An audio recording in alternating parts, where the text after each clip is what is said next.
Salut à tous et à toutes, on se retrouve pour une nouvelle vidéo et un nouvel épisode en mode Pro Cycling sur Pro Cycling Manager 2023. Et du coup dans cet épisode on va aller poursuivre la saison. On va d'abord aller faire le tour du Poitou-Charentes et ses 5 étapes. On aura un chrono ici, donc 4 étapes de plaide.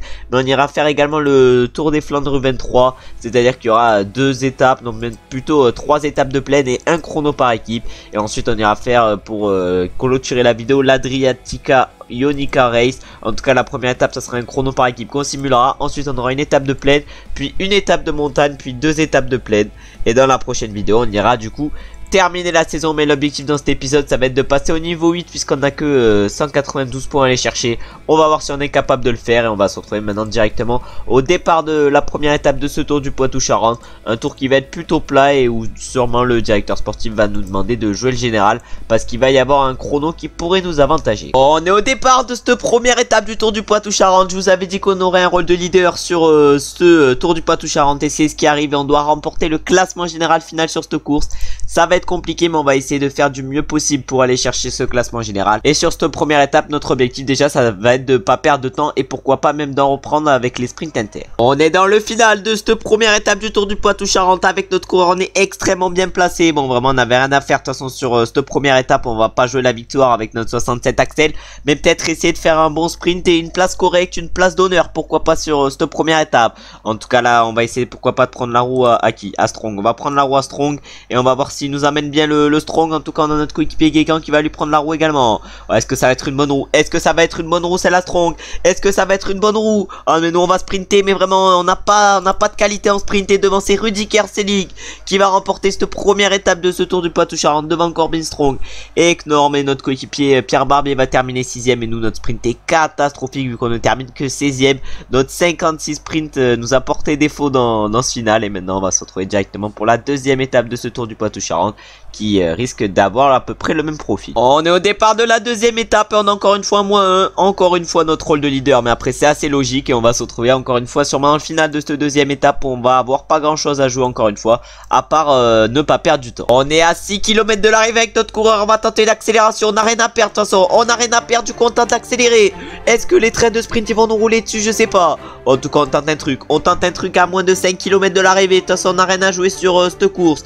Ah malheureusement les sprinters ils nous ont rattrapé. Les sprinters ils nous ont rattrapé après notre accélération. Mais non on en remet une. On en remet une. Est-ce qu'il y en a qui va nous poursuivre après? Ah je sais pas. En tout cas on va tout donner jusqu'à la ligne. On est parti à 19. Au moins on fera un top 19 sur cette étape. On est même parti à 18 parce que Marco Frigo il a été distancé. Ah maintenant c'est la Danius qui est pas au mieux. Mais nous on va tout donner jusqu'à la ligne d'arrivée. Oh là là mais notre accélération fait encore mal au peloton. Est-ce qu'on va être capable de quelque chose? Non on va rien faire du tout. Mais qui c'est qui va s'imposer tout devant? Ça va être Arnaud Delis qui va aller chercher la victoire. Sur cette deuxième étape on a tout tenté avec notre coureur. On a David Decker qui termine 2ème, Bomboy 3ème, puis ensuite on a Bois 24 et Vendramé 5. Et nous on termine autour de la 15ème place sur cette étape vu qu'on va terminer exactement 15ème. Tandis que notre coéquipier Pierre Barbier va terminer 11ème. Malheureusement on n'a pas réussi à aller chercher la victoire. Mais on aura tout tenté dans le final, mais malheureusement ça n'aura pas fonctionné. Et maintenant on va se retrouver au départ de la 3ème étape de ce tour du Poitou-Charentes en espérant avoir notre première note positive. La 3ème étape nous attend sur ce tour du Poitou-Charentes et on a encore une fois -1 sur cette 3ème étape. Sur la 2ème étape on a tenté dans le final, pourquoi pas de gagner. On va essayer de faire de même sur cette 3ème. De toute façon il se passe rien sur cette étape hein. Du coup si on n'essaye pas de tenter des choses, de toute façon on gagnera quand même pas. Du coup au moins essayer de pourquoi pas de gagner sur un malentendu si les sprinters se regardent et nous essayer du coup de les piéger. On est dans les 5 derniers kilomètres. J'ai dit j'allais tenter de piéger les sprinters, mais là les trains ils sont bien organisés dans ce final, c'est à dire que piéger les sprinters ça va être compliqué. Peut-être qu'en attaquant de là, non vraiment c'est impossible. C'est impossible de piéger les sprinters. On va du coup aller se mettre dans la roue peut-être Arnaud Delis. L'objectif ça va être de finir avec les sprinters parce que là la victoire ça va être compliqué quand même de tenter notre chance comme on a pu le faire sur la deuxième étape. On a tout tenté. Là les trains ils sont bien emmenés, les trains ils sont bien placés surtout. En tout cas Pascal Ecourne là il est en train d'emmener comme une machine son leader Arnaud Delis. Arnaud Delis il emmenait tel une machine. On va faire un sprint catastrophique, mais tout devant ça va être Arnaud Delis qui va remporter cette 3ème étape. Il est on fire sur ce tour de Poitou-Charentes. Il s'impose aujourd'hui devant Corbin Strong et notre coéquipier Pierre Barbier, tandis que nous malheureusement malheureusement on va terminer un peu plus loin avec notre coureur vu qu'on va terminer exactement 15e.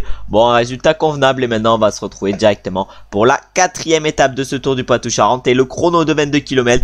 Un chrono qui va nous dire si on est capable ou pas de remporter ce Tour de Poitou-Charentes et du coup de réaliser l'objectif du directeur sportif. On va s'élancer avec notre coureur et on a une note positive aujourd'hui sur ce chrono de 22 km. Première note positive de ce Tour du Poitou-Charentes de cette vidéo qui tombe pile poil au bon moment. Vu qu'elle tombe sur ce chrono, je sais pas si on va pouvoir le faire à 85 le chrono. En tout cas, je vais essayer de le faire à 85 et on va se retrouver déjà au premier temps intermédiaire pour voir si on a signé le meilleur temps. On peut voir que l'objectif aujourd'hui c'est de remporter la victoire d'étape. C'est toujours l'objectif initial de remporter le général. On va du coup essayer de faire la différence sur cette étape et on va se retrouver directement au premier inter. Et du coup là on y est au premier inter, on signe le 29e temps à 14 secondes. Oh, pour l'instant on est cata sur cette première partie de chrono. On va se retrouver maintenant au deuxième inter où on espère être mieux, mais pour l'instant on n'est pas trop à notre aise. On espère être un peu mieux au deuxième inter, mais là 29e c'est catastrophique. Et maintenant on arrive au deuxième inter, on était 29e au premier inter. Est-ce qu'on a su un peu se replacer? J'espère bien. Et on est maintenant deuxième à 3 secondes. On a repris pas mal de temps, on a repris en seconde. Et maintenant il reste encore combien? Il reste encore 5 km à parcourir. Et l'objectif dans ces 5 derniers kilomètres ça va être de doubler Florian Virmich qui a pour l'instant le premier temps. On arrive maintenant dans le dernier kilomètre, il reste encore 500 mètres. On va tout donner dans ces 500 derniers mètres. On va signer le premier temps avec 8 secondes d'avance par rapport à Florian Virmich. On a mal commencé sur ce chrono mais on a bien terminé et c'est pour ça qu'on arrive avec autant d'avance par rapport à Virmich. Et maintenant on va aller voir au niveau des podiums si on arrive du coup à aller chercher la victoire sur cette étape. Et du coup la victoire est bien pour nous sur cette 4e étape et on s'impose du coup avec 9 secondes d'avance sur le deuxième Virmich et 17 secondes d'avance sur le troisième qui est du coup Bruno Armirail. Et au classement général du coup on a pris la tête avant la dernière étape de ce Tour du Poitou-Charentes. Au classement du meilleur grimpeur c'est Neuquin qui est en tête. Au classement par points c'est Arnaud Delis et au classement des jeunes c'est nous qui sommes en tête. Et du coup maintenant va falloir du coup essayer de conserver notre maillot de leader sur la dernière étape. En tout cas on a une petite marge par rapport à nos adversaires. On remporte 15 points pour cette 5e victoire en carrière. Et on va se retrouver maintenant au départ de la 5e et dernière étape de ce Tour du Poitou-Charentes. Et une étape où on espère avoir une bonne note pour pouvoir essayer de les piéger. On est au départ maintenant de la dernière étape de ce Tour du Poitou-Charentes. Et du coup on est leader du classement général. Et on doit conserver notre maillot justement de leader sur cette dernière étape. On va faire rouler nos équipiers afin qu'il n'y ait pas des mecs dangereux pour le général qui partent dans l'échappée. Et on va se retrouver sûrement dans le final. Nous on va essayer de se mettre dans la roue à Thomas Bouda sur ce sprint final. Il reste encore 3 km. Ah ouais mais là c'est les coéquipiers d'Arnaud Delis qui sont en train de l'amener. Mais là la victoire malheureusement ne va pas être pour nous aujourd'hui. Mais est-ce qu'on va quand même réussir à remporter le général sur ce Tour du Poitou-Charentes? Je sais pas. Surtout que les échappés ils ont l'air monstrueux. Ah les échappés je crois que le plus proche était quand même à plus de 1 minute 45 au général. Mais il faut espérer ça. En tout cas tout devant c'est qui va aller chercher la victoire? Ça va être Gauthierat qui va s'imposer. Il était à 4 minutes 52 au général. Il s'impose devant Jonathan Coinon qui était à 2 minutes 47. Puis ensuite on a Garofoli 3e. Et ensuite du coup on a Garofoli qui termine 3e. Excusez-moi j'ai un peu bégayé là-dessus. Et du coup maintenant on va aller voir nous combien on termine avec notre coureur. On va aller terminer parmi les sprinteurs. Mais le premier sprinter sur cette étape ça va être Arnaud Delis qui a été impeccable sur ce Tour de Poitou-Charentes. Et qui va finir 13e. Tandis que nous avec notre coureur on va finir dans ce groupe mais pas extrêmement bien vu qu'on ne termine que 24e. Et maintenant on va aller voir les podiums de ce Tour du Poitou-Charentes. Pour voir si on arrive bel et bien à remporter le classement général final. Même si cette dernière étape a été compliquée pour nous et pour notre équipe. On commence déjà avec le classement de cette étape où du coup Pierre Gauthierat s'est imposé devant Jonathan Coinon et Garofoli. Au classement général du coup on s'impose bel et bien sur ce Tour du Poitou-Charentes avec 9 secondes d'avance sur Virmich et 17 secondes sur Armirail. On a eu peur pour notre maillot sur cette dernière étape mais on arrive bel et bien à le conserver. Au niveau du classement du meilleur grimpeur là c'est Paul Hennequin qui s'impose. Au classement par points c'est Arnaud Delis. Nous on est 9e de ce classement. Au classement des jeunes pour conclure c'est nous également qui nous imposons. Bon c'est un Tour du Poitou-Charentes réussi même si voilà ça s'est juste joué sur une étape le classement général.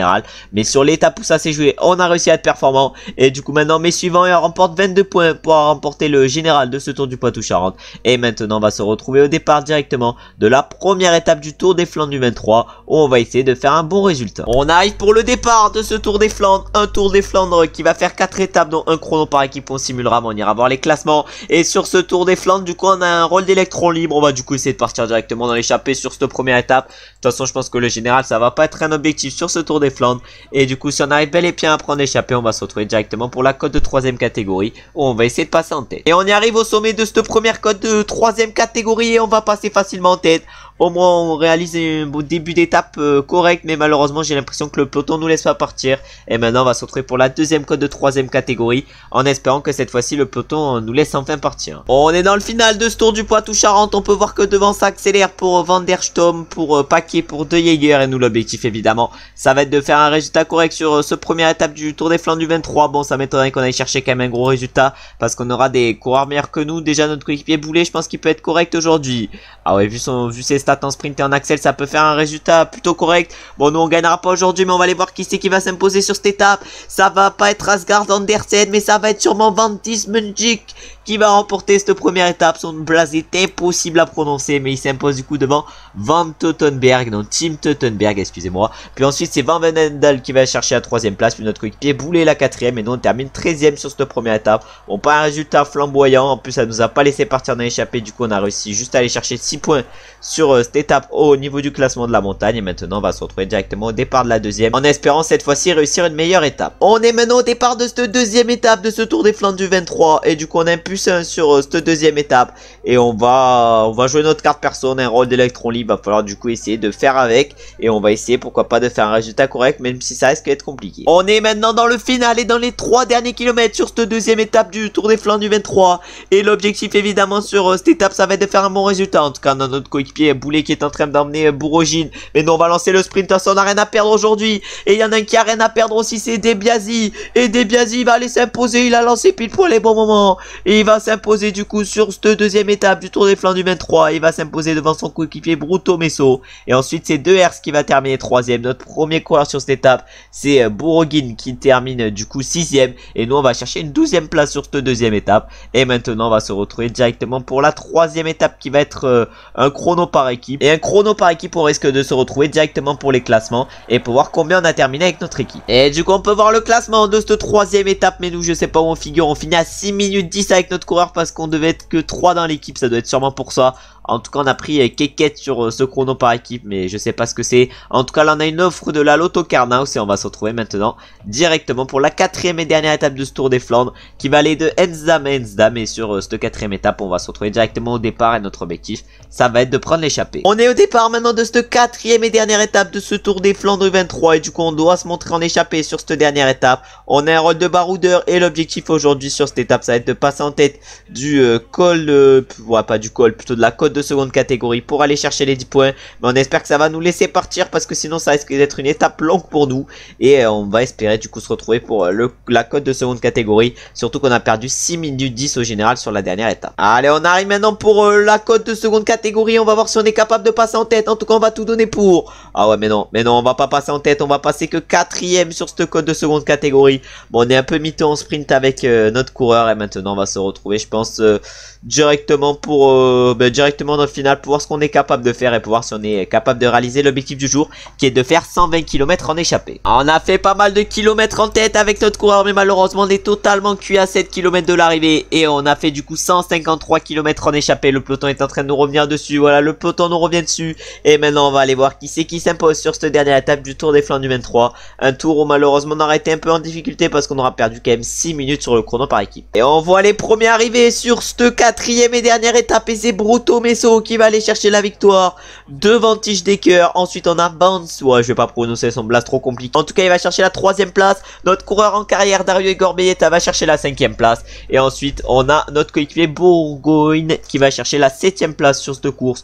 Bon, assez compliqué ce Tour des Flandres du 23, on va aller voir directement les podiums de cette course, mais voilà, ça aurait pas été une course où on aurait été à notre aise. De toute façon c'était trop plat pour qu'on soit pas à notre aise, et pour l'instant les courses, même toutes les types de courses pour l'instant en ligne, elles sont pas pour nous. En tout cas Bruto Messo il s'impose sur cette dernière étape. Van Veenendaal remporte le général, Maxime Douba remporte le maillot de meilleur grimpeur. Le classement par points c'est pour Van, celui qui est allé chercher la victoire je crois, ou la 2ème place. En tout cas il a fait un bon classement, et Van Veenendaal va aller chercher le maillot de meilleur jeune également, en plus du maillot du classement général. Mais après c'est logique parce que c'est une course U23, et on remporte maintenant 14 points après cette dernière étape. On va bientôt passer au niveau 8, et maintenant on va se retrouver directement pour les championnats d'Europe. On a été sélectionné, du coup on a viré l'Adria Tour et on s'est inscrit aux championnats d'Europe qui auront lieu chez nous en France, des championnats d'Europe de 56 km. Bon, ça va être long hein, ce chrono, et du coup comme vous pouvez le voir savoir, on a signé à la Lotto Carnhouse pour la saison prochaine. Et l'objectif, ça va être de progresser à la Lotto Carnhouse pour, dès la 3e saison, arriver dans une équipe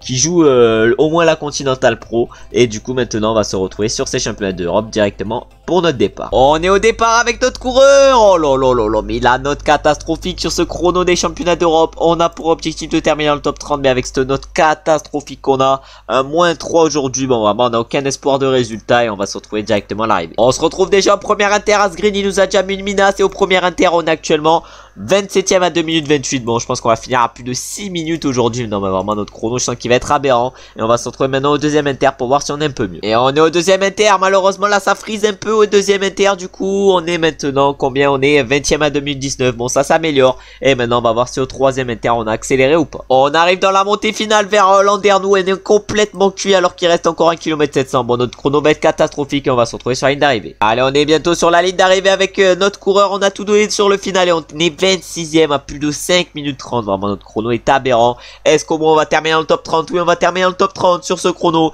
Et du coup, Filippo Ganna s'impose sur ce chrono championnat du monde d'Europe, excusez-moi, devant Ethan Hayter et Stéphane Kung. Nous, on termine 29ème. Bon, un chrono pas flamboyant, hein, vraiment. On n'aura pas été exceptionnel aujourd'hui. 29ème à 5 minutes 50. Bon, c'est vraiment catastrophique. Et du coup, maintenant, on met suivant et on remporte 13 points suite à ce chrono. Et dans la prochaine vidéo, on ira faire du coup la ronde de Lizard en espérant passer enfin au niveau 8. Parce que là, on n'est toujours pas passé au niveau 8 dans cette vidéo. Déjà, le tour du Poitou-Charentes, on avait 0 pour aller chercher. Le tour des Flandres, on n'avait pas beaucoup non plus à aller chercher. Et on verra dans la prochaine vidéo si sur le ronde de Lizard, on est capable de passer au niveau 8. Et de toute façon, au pire, il y aura le passage du mois pour passer à ce niveau. En tout cas, je vous remercie d'avoir regardé la vidéo jusqu'à la fin. Si la vidéo vous a plu, vous savez ce que vous avez à faire. C'est-à-dire liker, commenter et vous abonner. Je remercie évidemment tous ceux qui l'ont fait. J'espère également que vous avez passé une bonne journée. On se retrouve maintenant très bientôt pour une nouvelle vidéo et un prochain épisode. Ciao, ciao, ciao!